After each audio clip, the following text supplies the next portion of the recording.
Vamos a dar inicio ya a la última sesión de este día, que está dedicada al análisis de los casos sobre anticoncepción oral de emergencia y a la jurisprudencia expedida por la Corte Suprema de Honduras y por el Tribunal Constitucional del Perú en el caso de la anticoncepción oral de emergencia. Esta intervención está a cargo de Leila Díaz. Leila es abogada con estudios en Derechos Humanos, es la actual coordinadora de CLADE Honduras y del Programa de Seguridad Ciudadana en el Centro de Investigación y Promoción de los Derechos Humanos, CIPRODE. Es integrante del Consejo Nacional de Seguridad Interior e integrante del Consejo Nacional de Prevención de Violencia hacia la Niñez y Juventud. Ha coordinado proyectos sobre seguridad ciudadana, migración y distintos temas sobre derechos humanos. Gracias por esa presentación y bueno, agradecerles a ustedes que después de estos ricos bocadillos que ya casi vamos a ir como un poco redonditos a nuestros países de que la comida ha sido en abundancia y muy buena, pues yo les voy a comentar un poco acerca de la experiencia que nosotros hemos tenido como Honduras en lo que tiene que ver con anticoncepción de emergencia y vamos a ver pues el caso contrastado pues con el caso Perú, porque son dos extremos, pero que las tendencias pues a la larga siempre son las mismas, a prohibir o restringir, y que eso pues es lo que nos toca a nosotras las mujeres o a las organizaciones que hemos estado dándole seguimiento a estos temas, dar a conocer al mundo entero qué es lo que pasa en nuestros países y cómo cada día más las mujeres están siendo afectadas, mujeres, niñas, de los estratos más pobres, de escasos recursos, con todas estas barreras, ya sea de hecho o de derecho, que se están imponiendo desde los tribunales, desde las más altas cortes, y donde se está pues tomando en consideración opiniones sesgadas o que van fuera del ámbito científico y se sobreponen pues hacia ese derecho humano que tenemos todas las mujeres. En ese sentido, pues lo primero que debemos de reconocer es que es la anticoncepción de emergencia como un método anticonceptivo hormonal, es un método que previene los embarazos y como su efecto más importante es que es el único que previene el embarazo después de una relación sexual, ya sea desprotegida o cuando ha sido víctima de un abuso. Entonces, entonces ahí vemos que la anticoncepción de emergencia reviste de una importancia fundamental y es donde nosotros debemos de apoyar e impulsar de que todas las prohibiciones, barreras que existen sean eliminadas para que sea un disfrute de uno de los derechos más que tienen que ver con un derecho a la salud, a la reproducción y que en el momento que la mujer lo decida y como una necesidad crítica en situaciones o en los lugares donde debe de haber un acceso sin ningún tipo de restricción, donde muchas veces conlleva pues al tema de realización, cuando se dan los embarazos, se dan abortos inseguros, clandestinos, y que esto pues está dejando muchos saldos, más que el hecho de sí mismo de tenerlo a la disposición como un medicamento más que debe de estar dentro del sistema de salud de libre acceso gratuito a todas las mujeres, adolescentes y niñas. ¿Cómo actúa? Impidiendo o retardando la ovulación de forma tal que el espermatozoide no pueda fertilizar el óvulo. ¿Por qué hago esta referencia que es más de índole científica para luego pasar a la parte jurídica? Porque existe mucha confusión. Y entre tanta confusión caemos en esos vicios de creer que efectivamente la píldora es abortiva cuando desconocemos en qué momento es que actúa. Y al conocer en qué momento actúa, podemos desvirtuar todas estas posiciones que tienen más un fundamento religioso que más que un fundamento jurídico y basado en derechos. Entonces, ahí vemos de que el efecto primordial es ese, que retarde o impida la ovulación de tal forma que el espermatozoide no pueda fertilizar el óvulo.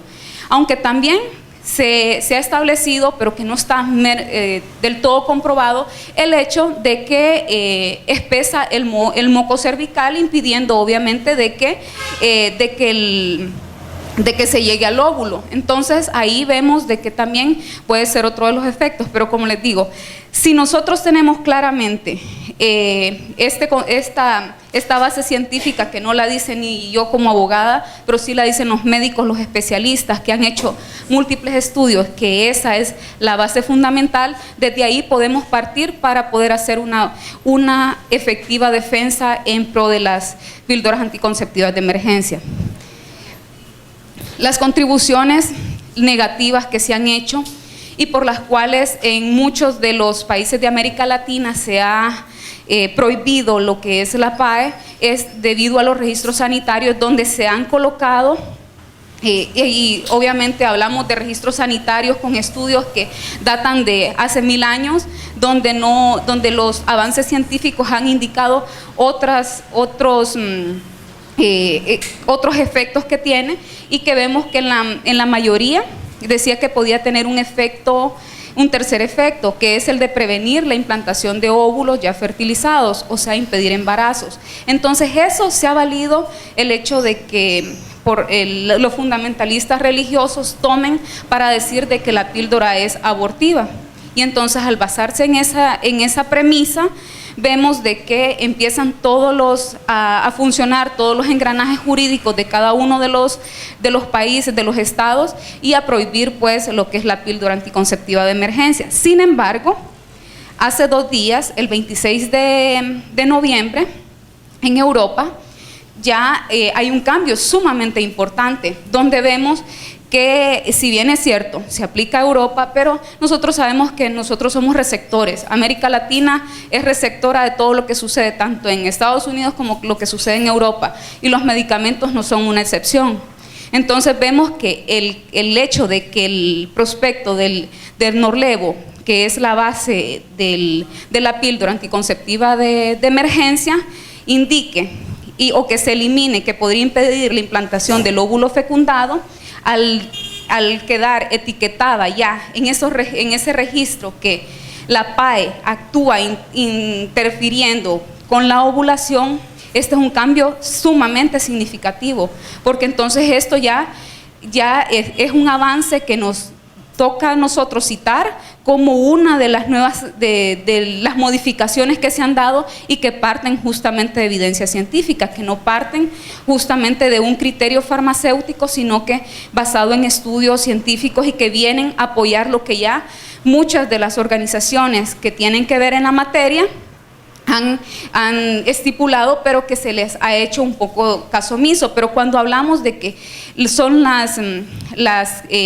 estas grandes transnacionales las que están diciendo esto, ya se toma un poco más de consideración, porque estamos hablando de aspectos económicos, porque detrás de todo esto, si bien es cierto, está el fundamentalismo religioso, también está el otro aspecto, que es el económico, que pesa, y por eso lo coloco como una de las grandes contribuciones que indirectamente nos traen un beneficio para lo que nosotros hacemos. Ahora sí, ya teniendo claro pues cómo funciona o cómo actúa la píldora, vamos a entrar de lleno a cuáles son esas tendencias, que por un lado vamos a ver que hay un extremo que es Honduras, y hay otro extremo que es Perú, con diferentes disposiciones, pero que de una u otra forma son barreras que por un lado prohíben y por otro lado restringen. Prohíben desde lo más absoluto hasta lo parcial. Es así que vemos que el Perú tiene su constitución de la república, habla de su derecho a la vida, habla de la identidad, de la integridad moral, habla de esos derechos que son intrínsecos en la persona, que ya se establecen, pero que finalmente pues son los fundamentos que han utilizado pues el Tribunal Constitucional peruano para argumentar pues su base y poder establecer las disposiciones que ya les voy a comentar. Si bien es cierto, se ha colocado a la par de la PAE el tema de aborto, como vimos cómo actúa la píldora anticonceptiva de emergencia, no tendríamos ni siquiera que hablar de aborto, porque nunca se llega a dar un embarazo. Entonces, si no hay un embarazo, no es necesario hablar de un aborto. Pero, sin embargo, lo traemos siempre a colación por el hecho de que siempre las altas cortes mencionan como un argumento el hecho de ser abortivo. Y entonces, el hecho de que nos lleven al aborto, tenemos que ver la legislación cómo la tipifica el tema del aborto. En el caso del Perú, sí está tipificado el aborto para preservar la vida de la madre, cuando la salud de ella pues está en riesgo, pero sin embargo criminaliza una interrupción cuando se da una violación, una violencia sexual. Entonces hay contraposiciones, ¿verdad? La PAE podría servir para un caso de una víctima de violencia sexual, por ejemplo, para prevenir un embarazo no deseado, porque si hace como vimos cómo actúa la PAE, pues puede prevenir que se dé un embarazo, pero no. Y otra de las situaciones que han argumentado es el hecho de que la PAE puede provocar abortos. La PAE sí la toma la persona una vez que ya se ha dado el óvulo fecundado, se ha posicionado en el endometrio, ya no hay, la PAE ya no tiene ningún efecto. O sea, y esos son de los mitos tan grandes que son utilizados justamente para desmontar todas esas defensas que se realizan en pro de lograr que la PAE como de medicamento sea puesto en el sistema de salud de forma gratuita. Vemos que el Perú tenía una sentencia pues, muy favorable en 2006, donde exigía y obligaba al Estado peruano y al Ministerio de Salud a distribuir gratuitamente la PAE. Y, o sea, reconociendo que su efecto anticonceptivo como parte de esos derechos sexuales y reproductivos al cual tiene derecho la mujer peruana. Y en ese sentido, pues, hablábamos de una resolución sumamente garantista, pro derechos de mujeres, pero sin embargo se tiene un traspié después, porque vemos que en octubre de 2009 se hace una nueva reforma, una nueva sentencia, y donde pues queda limitado lo que tiene que ver con la distribución de cualquier tipo de PAE en el sistema de salud pública. Sin embargo, aquí, por eso coloco como uno de los extremos, las fórmulas, si bien es cierto, están prohibidas en el sistema de salud público, sí están permitidas en el sistema privado. Entonces, ahí vamos de que hay una restricción para la persona que no pueda pagar, para la mujer que no tenga acceso si bien es cierto, hay de lo más caro a lo más barato, que está planteado pues, en este cuadro, no significa con eso de que haya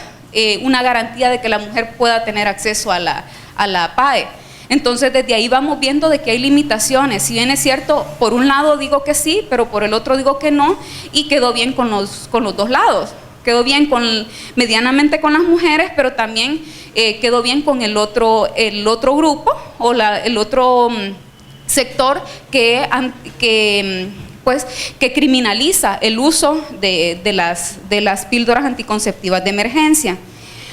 Luego vemos el caso de Honduras, que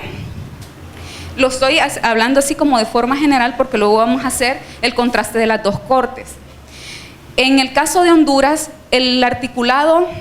tiene casi la misma composición, podríamos decir que casi es una copia del Perú, solamente modificándole el número de artículo, pero vemos de que habla del mismo derecho a la vida, habla inclusive hasta el artículo donde se habla del no nacido, también dice de que se le va a favorecer dentro de los límites que establece la ley, y entonces vemos de que si comparamos, los dos están hablando de la misma cosa. Y vamos a ver que en la trayectoria cronológica que ha pasado, también tienen, o sea, inclusive hasta en fechas, se persiguen para ir emitiendo como resoluciones muy similares, unas con mayores connotaciones que otras, pero vemos que en el caso de Honduras tiene, o sea, si vimos que en el Perú estaba permitido en el ámbito privado, vamos a ver que en Honduras tiene cada una de esas flechitas, son cada uno de los obstáculos o barreras que ha ido transcurriendo conforme el tiempo el caso de Honduras. Y esto tiene que ver, en primer momento, el 2 de abril de 2009, el Congreso Nacional emite un decreto donde dice de que se prohíbe todo uso y va a colocarle sanciones, o sea, un poco juntando el Código Penal y un nuevo decreto donde se prohíbe completamente todo uso, comercialización de PAE. Luego vemos que el 16 de mayo, si bien es cierto, ese decreto fue enviado al presidente de la República.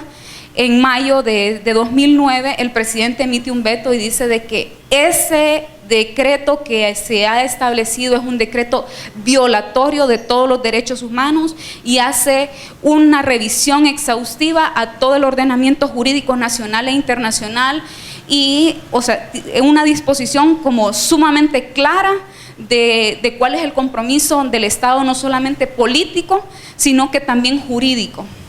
Y el éxito, pues, para todas mirábamos como algo sumamente, o sea, positivo, ¿verdad? Sin embargo, el veto tiene que regresar al Congreso Nacional y solicita que la Corte Suprema de Justicia emita una opinión. Entonces, todo hasta ahí como sumamente bien. Sin embargo, luego, pues ustedes ya saben que el 28 de junio de 2009 nosotros tuvimos un golpe de Estado, ahí todo cayó. Nunca más volvimos a saber de esto y en ese mismo año, partiendo pues de una premisa de que en un gobierno de facto se nombra de titular del Ministerio de Salud al doctor que había promovido el decreto, emite un acuerdo ministerial desde la Secretaría de Salud donde se dice que se prohíbe todo tipo de uso, venta, comercialización en farmacias, en cualquier dispositivo, no se puede mencionar PAE, porque si se menciona ya la persona ya es una criminal. Viene y luego de eso, esto pues estamos hablando que fue el 24 de octubre. El 1 de febrero del año 2012 finalmente se pronuncia la Corte Suprema sobre esa opinión que le había solicitado el Congreso Nacional, pero justamente en esa opinión, como podrán imaginarse, fue una opinión completamente diferente a la que estaba en el veto presidencial. Y otra vez volvemos a esos retrocesos y donde en lugar de ser de ir en avanzada y en cumplimiento pues a todos esos compromisos y a esas deudas pendientes con las mujeres, o sea, finalmente estamos pues en un retroceso aún mayor porque ya la mujer, ya con esa opinión de la Corte Suprema, ya solo falta la aprobación del Congreso, que en cualquier momento se puede dar, y penalizar a cualquier mujer que use PAE, porque se le va a acusar del hecho de que está provocando un aborto, y un aborto en Honduras está penalizado con penas de las mismas penas que ustedes se podrán imaginar en cuanto al homicidio, al asesinato y a todo lo que establecen los códigos penales en cuanto a las agravantes que se puedan tener. Entonces, desde ahí es donde vemos los grandes riesgos y peligros que presenta esta opinión desde la Corte, que realmente no toma en consideración ninguno de todos esos avances que se han tenido a nivel internacional y por los cuales constantemente estamos abogando. Pero ¿cuál ha sido esa razón legal principal? Siempre se atiende el derecho a la vida, siempre se dice que como un derecho absoluto, no como un derecho que tiene la mujer, desconociendo completamente ese aspecto tan fundamental y priorizando pues el hecho de que el óvulo y el espermatozoide cuando se juntan se crea una nueva entidad, desconociendo que si este óvulo fertilizado no llega al endometrio nunca va a haber ningún embarazo. Entonces suena como algo sumamente distante a lo que dice las disposiciones científicas, sobreponiendo pues al criterio de personas que desconocen y que no están tomando en consideración ninguna de esas opiniones que aunque las piden, las solicitan, pero al final no se toman en consideración porque pesan más pues todos esos aspectos que hemos venido conversando. Y aquí sí voy a empezar como a leer un poco textual porque son parte de los literales que han dicho las cortes y las decisiones, cómo han sido colocadas en esas opiniones que han vertido y que han terminado pues en sentencias, como ya lo hemos conversado. Dice que las decisiones otorgan de manera completa el derecho a la vida a un cúmulo de, bueno, y este es lo que nosotros observamos, a un cúmulo de células humanas mucho antes de que éstas sean un embrión. Pero dice que en los dos países las altas cortes han reconocido que, si bien en contra de la literatura médica y científica, que el embarazo se da en el momento que el óvulo es fertilizado. Las cortes no determinaron si la PAE era técnicamente abortiva, quedan en un híbrido de que sí o no, sino que analizaron si la PAE podía limitar que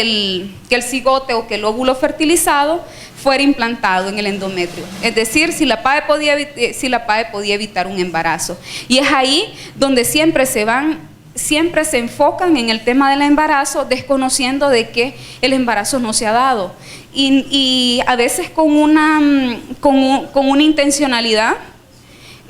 creemos a nuestro juicio, porque obviamente aquí, como en lo más claro, ¿cuándo es el embarazo? Desde lo jurídico se ve desde el óvulo fertilizado, pero desde lo científico empieza en el momento en que este óvulo fertilizado es implantado. Y eso es como la claridad a la cual nosotros debemos de apuntarle, y cada vez que hacemos referencia a la PAE, porque inclusive desde el mismo, en el caso peruano, desde el mismo colegio médico hay sus posiciones y contraposiciones. El médico general establece una cosa, pero el médico especialista, el ginecólogo obstetrista, dice otro. Y obviamente nosotros nos vamos hasta el órgano especializado que constantemente está en estudio, que constantemente está en revisión de todo de los avances científicos, porque es otro de los derechos humanos que tenemos las mujeres, el hecho de que estar en consonancia al avance científico y que pues no se nos sea negado, ¿no? En ambas cortes se presentaron evidencia científica. Por un lado mostraban por un lado estaban acorde, por otro lado se rechazaban, que se impedía la implantación, pero había una duda razonable en el caso peruano. En el caso peruano al menos dejó ese margen de viabilidad, lo cual no dejó el caso hondureño. El caso hondureño simplemente fue a la raíz y dijo, no, es abortivo y no está permitido y no se va a permitir porque no existió la duda razonable.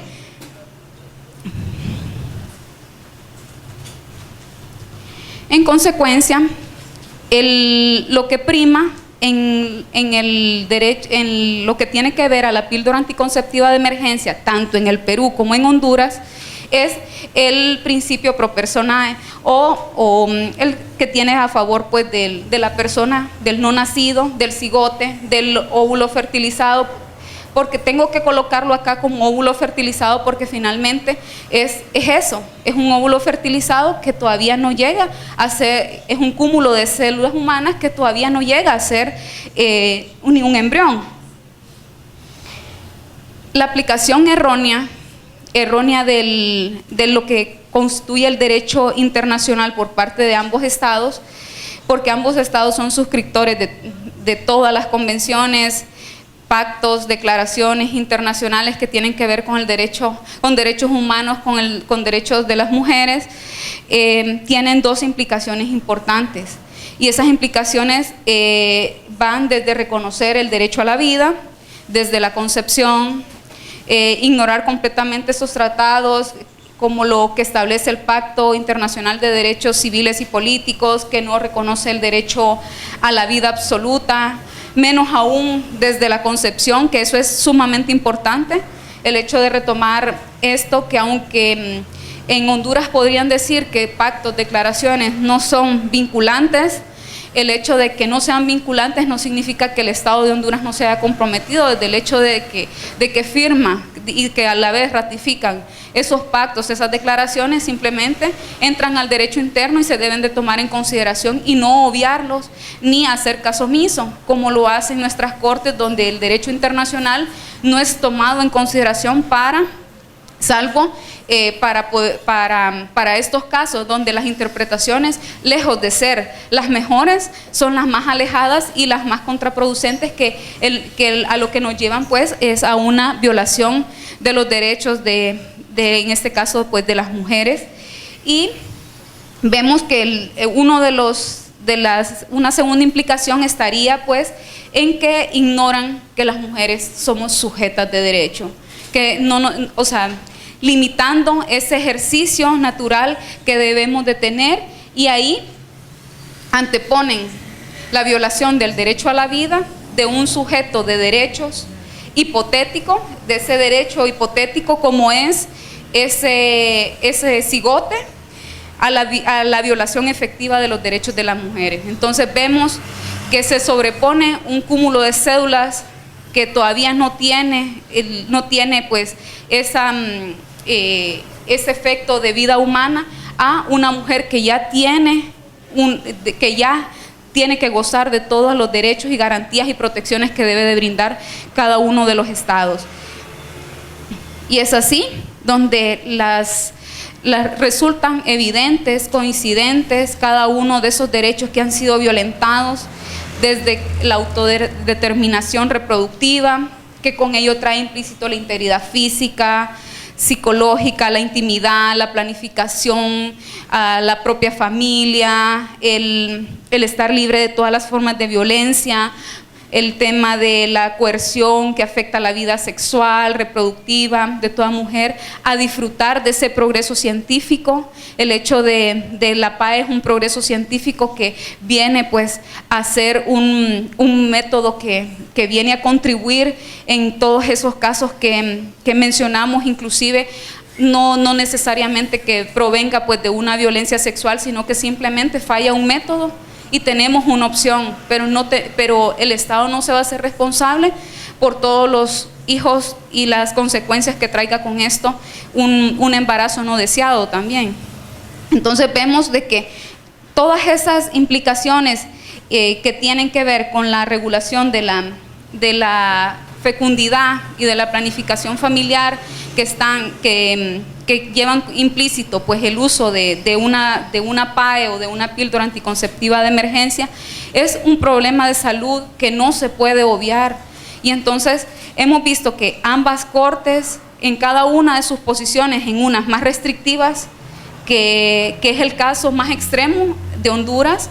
el más extremo en toda Latinoamérica, a un caso que, si bien es cierto, es restrictivo, pero que de una u otra forma es una barrera limitativa. El hecho de que solamente se comercialice en el ámbito privado siempre tiene sus consecuencias, pero vamos de un extremo al otro, donde finalmente el que tiene un sol, tiene 3 soles, puede acceder a una píldora. En el caso de una hondureña, puede acceder a una píldora, pero paralelamente accede a las rejas.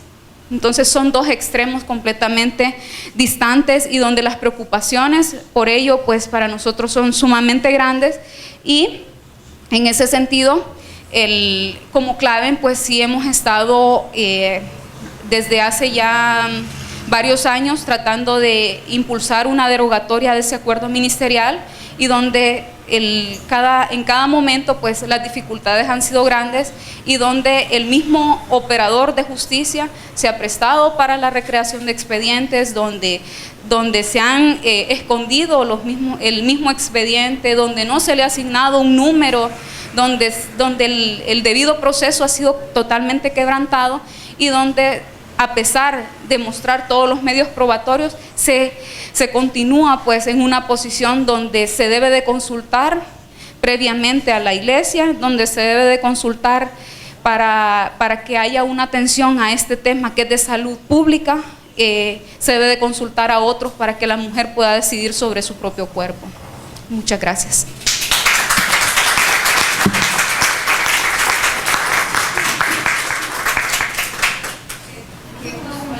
se utiliza de emergencia y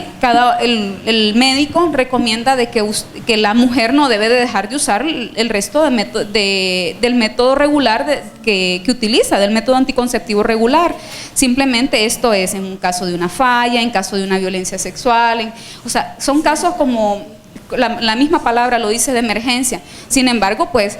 bienvenido sea que lleve un montón pues para su país y sea un embajador más de las PAE, pues, y que conste de que a veces se cree que el hecho de que estemos en esto, estamos pues, nos han dicho que si somos contratadas por la Levonorgestrel, pero no, o sea, lo que estamos viendo nosotros únicamente es el derecho a la mujer a que tenga acceso a esta píldora, sí, como una solución en el momento preciso, porque de qué le sirve de que la píldora tenga que emitir una resolución, o como en el caso ecuatoriano que necesita una receta médica de un ginecólogo para poder acceder a una píldora. O sea, de ahí ya la mujer está embarazada, o sea, es en el momento preciso, no es que hay que esperar, y entonces por eso hablamos de que es una píldora anticonceptiva de emergencia, sin descuidar de que debe de tener pues el método regular que utiliza para poder planificar. Muchas gracias. Yo quería compartirles que como saben, en Uruguay tenemos una ley, después de una larga lucha que seguirá, no es la despenalización, porque lo que tratamos, CLADEN trabajó en articulación con lo que llamamos la coalición de organizaciones de sociedad civil, por la despenalización del aborto. Bueno, no se logró, pero sí se logró la no aplicación del Código Penal en determinadas situaciones y de acuerdo a determinados requisitos mediante un procedimiento administrativo. Pero sí te quería señalar que en agosto, cuando se hizo la conferencia de CEPAL sobre ahí está, de población y desarrollo, en el espacio de negociación, pues las mujeres de organizaciones de sociedad civil, CLADEN también, trató de negociar muy fuerte, porque Honduras, por supuesto, tenía una posición, por supuesto, acorde y muy restrictiva, ¿no? Pero en todo caso, se firmó el consenso de Montevideo, que todos los países acordaron revisar sus legislaciones, por supuesto, para dar un marco de protección a las mujeres y reconocer que somos sujetas de derecho y que esa es una decisión que compete exclusivamente a las mujeres y que es una cuestión de salud pública. Así que no sé hasta dónde va a ir ese compromiso, porque claro, quedaron reservas hasta dónde va a ir, pero bueno, habrá que seguir por ello, porque en Uruguay también hay que pelear por eliminar obstáculos que aparecen en la práctica. Por ejemplo, el uso abusivo de la objeción de conciencia, que ciudades enteras han quedado sin atención las mujeres porque los médicos objetaron conciencia, y sabemos que es una cuestión económica, porque al ser de salud pública y ser gratuita, la han mal usado. Pero a ver, capaz que Honduras. Yo solo quiero agregar, antes de pasar la palabra, es el hecho de que en Honduras nosotros como CLADEN solicitamos información en el 2010 para que nos dijeran pues qué tenía que ver, cómo se estaba manejando el uso de la venta, la comercialización de PAE en el país. Una pregunta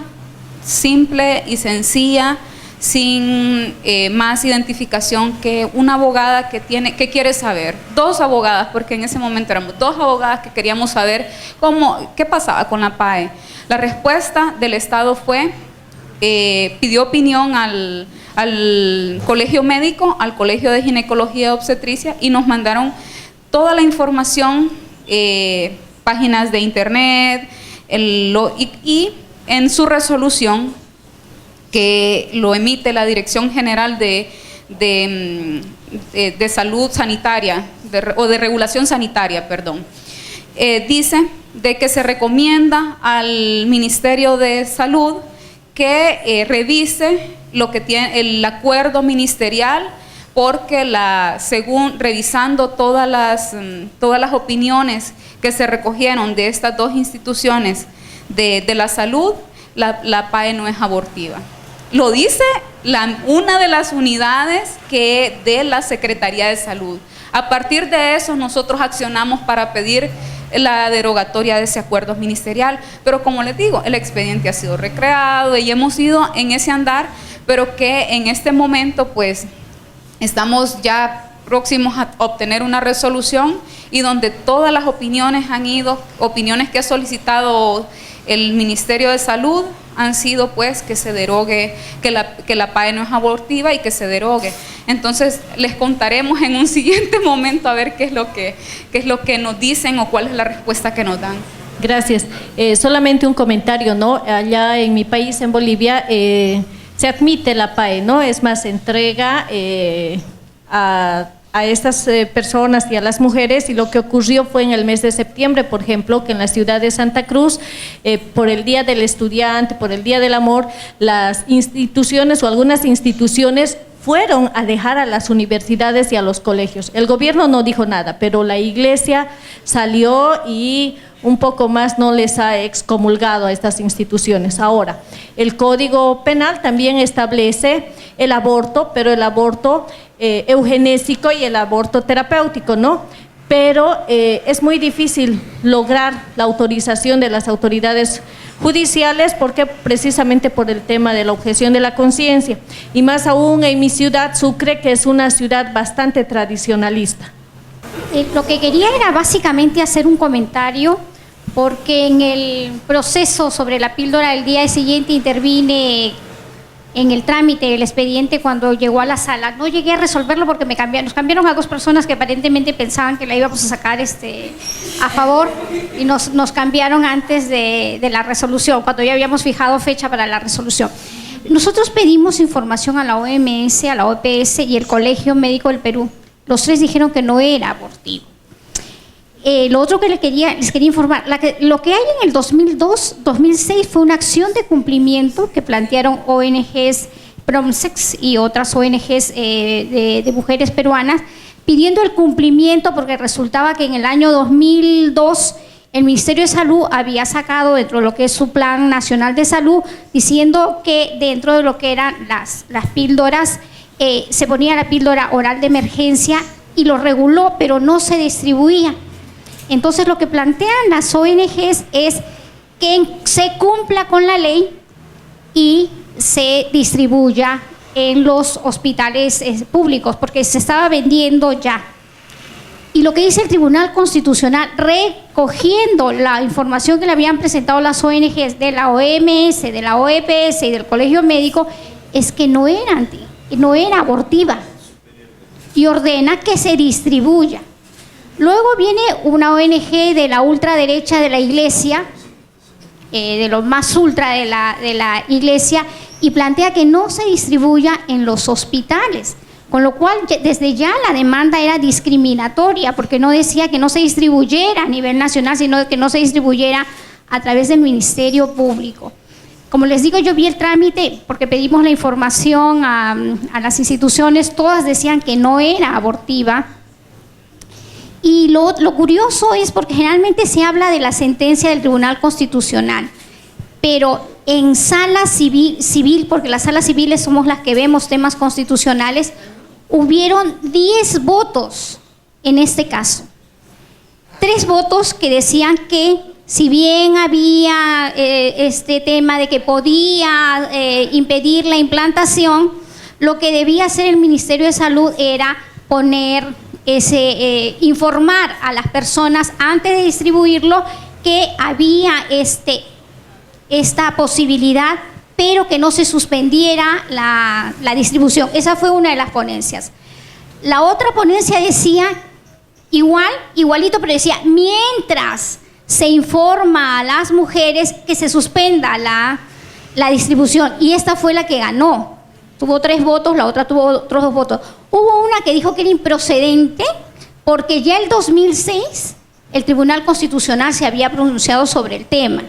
Y otra que dijo que era nula porque, bueno, ese tema no debía verse. Pero hubieron 10 votos, lo que habla de la disparidad de criterios que había entre los colegiados, la mayoría mujeres. No, la mayoría de creo que fueron 6 o 7 mujeres que participaron en el tema. Y cuando llega el Tribunal Constitucional hace caso a lo que plantea, a los informes médicos, porque hay también asociaciones médicas católicas que sí dicen que es abortiva y no toma para nada en cuenta lo de la OMS. La otra pregunta que te quería hacer es, bueno, en esa época, que cuando yo lo vi, que era 2007, yo misma me fui a preguntar a las farmacias cuánto costaba esto, y el precio variaba entre 15 y 26 soles. Nunca vi de un sol, de repente ahorita cuesta un sol, pero si fuera un sol, podríamos decir, pero lo que siempre hemos planteado es que es completamente discriminatorio por el precio, porque en cualquier farmacia que yo sepa cuesta entre 15 o 25 soles. Yo en esa época me fui a preguntar, y incluso que era 2007, en las farmacias me miraban con cara de ¿y esta qué está pidiendo? Porque yo decía que era una píldora anticonceptiva de emergencia, y todavía le decía deme la mejor, deme precios, y toda yo me puse a preguntar porque necesitaba saber. Pero un poco lo que quería informarles era lo que había ocurrido en el Perú. Y Perú lo que hace es copiar exactamente, si usted lee la sentencia de la Corte Constitucional de Chile, que salió en el año 2009, hablaba de duda razonable, y lo que hace la Corte peruana es copiar casi idéntica la sentencia chilena. Ni siquiera en eso nuestros miembros del tribunal fueron más creativos. Sí, una pregunta. Yo quería saber qué argumento se utilizó para dar la paz para, digamos, las mujeres en la esfera privada y no dárselo en la esfera pública. Y si eso generó algún tipo, si hubieron reclamaciones concretas de mujeres, ¿cómo se manejó todo eso? Es justamente a lo que se refería hace un momento Alicia. Eso era lo que nos estaba contando de cómo había sucedido todo ese proceso, y que fue justamente una organización ultraderecha, fundamentalista, religiosa, la que provocó o promovió que esa sentencia saliera. Obviamente, desde ahí, las repercusiones que ha tenido las mujeres en el Ecuador han sido como muy altas. El hecho de la violencia sexual en el caso del Perú es sumamente alta. Hablaba de un promedio de 63,000, algo así, casos en un periodo de 3 o 4 años. Y esto, pues, como les digo, son las compañeras de Pronsex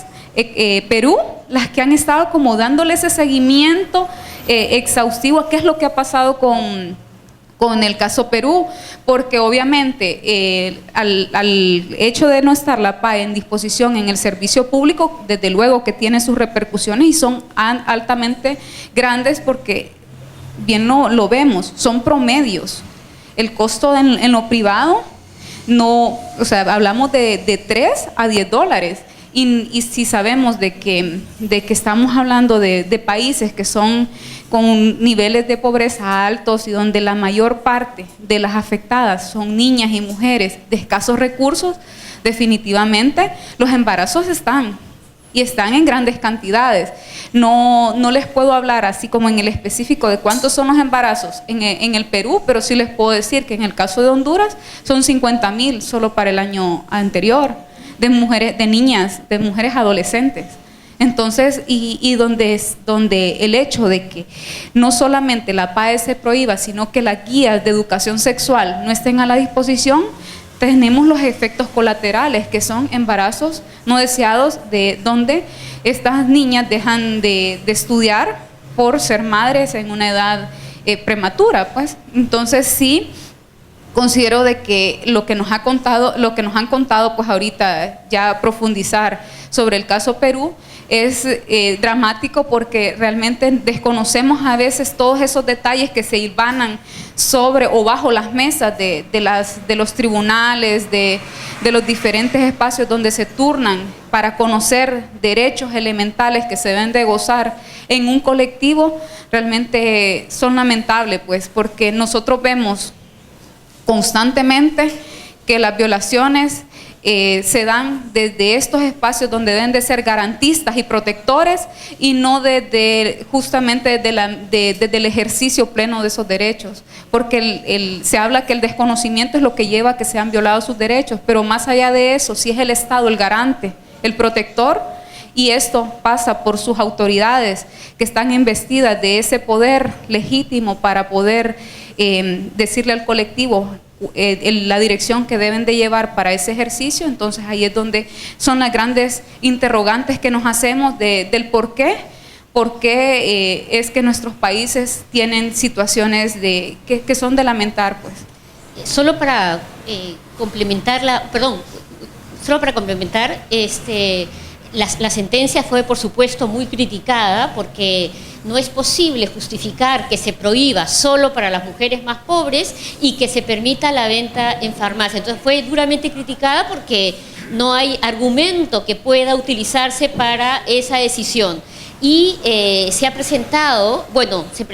una petición ante la Comisión Interamericana de Derechos Humanos y hoy está pendiente una petición ante la Comisión Interamericana porque evidentemente las peticionarias alegaron que era discriminatorio que una decisión judicial prohibiera solo distribución gratuita, pero que sin embargo se permita, como hasta ahora se permite, la venta en farmacia. Y ese es un avance de la Comisión Interamericana, porque en este momento, en el mes de octubre, el hecho de haber accedido a que este tema se vertiera como una audiencia temática fue un avance grandísimo, porque no se vio el caso Perú, el caso Honduras, Costa Rica, Ecuador y Chile. Fueron los casos que se tomaron en consideración en la audiencia y justamente las peticionarias que asistimos, pues íbamos encaminadas a eliminar todas esas barreras restrictivas, tanto de hecho como de derecho, porque hay objeción de conciencia en Ecuador, en muchos lugares hay objeción de conciencia, y entonces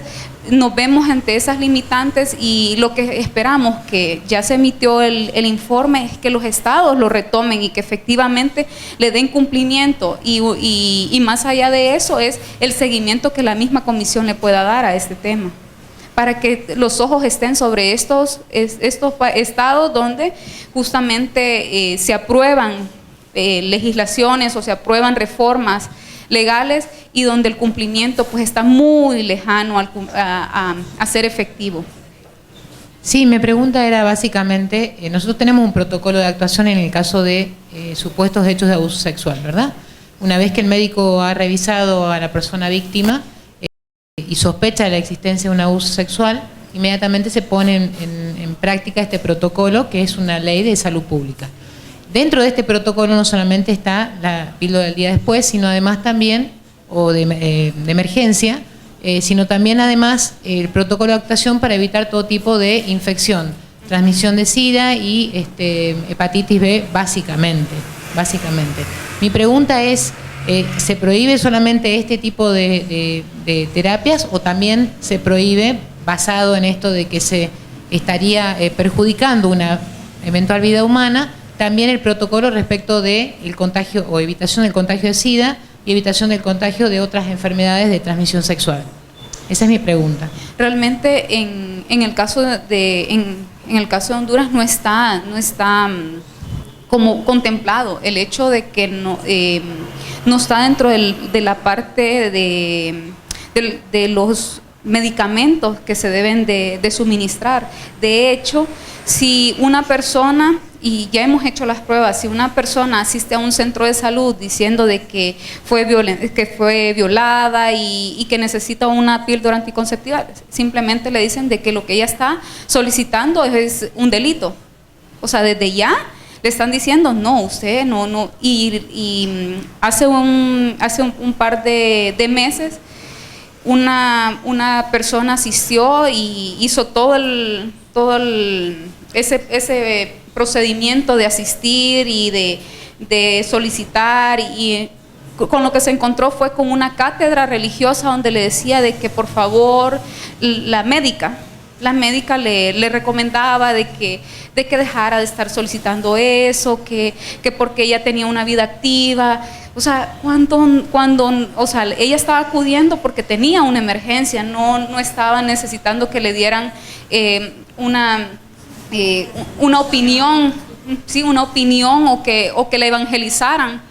porque no era ese lo que le hacía el llamado a ella asistir a un centro de salud para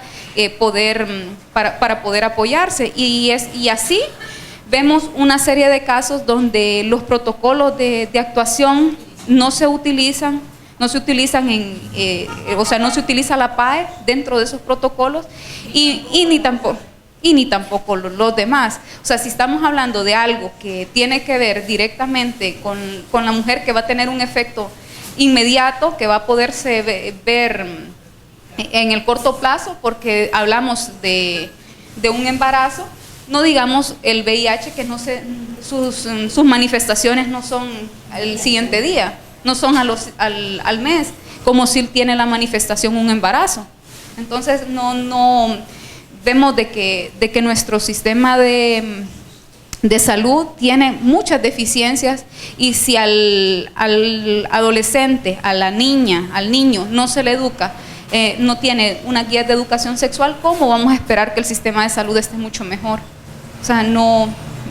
realmente son unos extremos. Por eso hablo de lo más restrictivo hasta lo menos restrictivo, pero que sí a la larga también constituye una barrera. Quando você fala das restrições do sistema de saúde aqui, duas perguntas, né? As mulheres que provocam o aborto e procuram as unidades de saúde, a polícia é acionada, e no caso, vocês têm um alto índice de mortalidade materna e tem algum estudo que é provocado, tem elementos vinculantes à questão da dificuldade desse acesso aos protocolos de prevenção? La tasa es de 110 por 100.000 no nacidos, por 100.000 nacidos. Y en el caso del aborto, una mujer que se provoque el aborto, que es un aborto espontáneo, es criminalizada. O sea, están las penas. O sea, esa mujer automáticamente es colocada ante las autoridades y ante el sistema de justicia.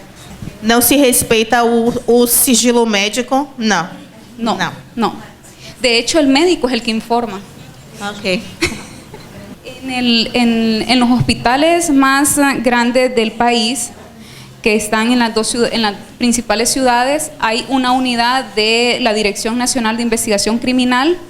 que inmediatamente conoce esos casos para hacer las remisiones. Entonces, aunque el médico pueda obviar o sea, quiera ayudar a la persona, si alguien más del hospital se entera, igual también lo pone en conocimiento, y ahí están los agentes de investigación, casi también dando la asistencia médica para verificar que la mujer no vaya a huir. Eu faço essa pergunta porque no Brasil nós temos utilizado essa proteção do sigilo médico para que eles não comuniquem à polícia nos casos de mulheres que vão por conta dos abortos autoprovocados. Então, nós estamos acionando o Conselho Nacional e o Conselho Regional de Medicina para evitar essa comunicação à polícia. Nosotros en Honduras, de las organizaciones de derechos humanos, decimos de que los médicos en nuestro país tienen un juramento hipocrático, que así se llama el juramento que ellos hacen, pero es de hipocresía, pero no porque venga. Como ya me cortaron en el tiempo, entonces creo que les agradezco por su atención y por todas las preguntas, y espero que haya quedado como claro todo lo que tiene que ver con la píldora anticonceptiva de emergencia, los casos de Honduras y de Perú, y que obviamente pues sus experiencias son ricas y valiosas, y desde luego nosotros también las tomamos en consideración para poderlas citar como referentes en muchos casos cuando son positivos y que tienen una contribución a mejorar la situación que tenemos y definitivamente lo que nosotros vemos de aquí en adelante es un panorama incierto porque tenemos un nuevo gobierno que tiene un apoyo desde estos sectores fundamentalistas, pero que, o sea, la lucha sigue y nadie la detiene.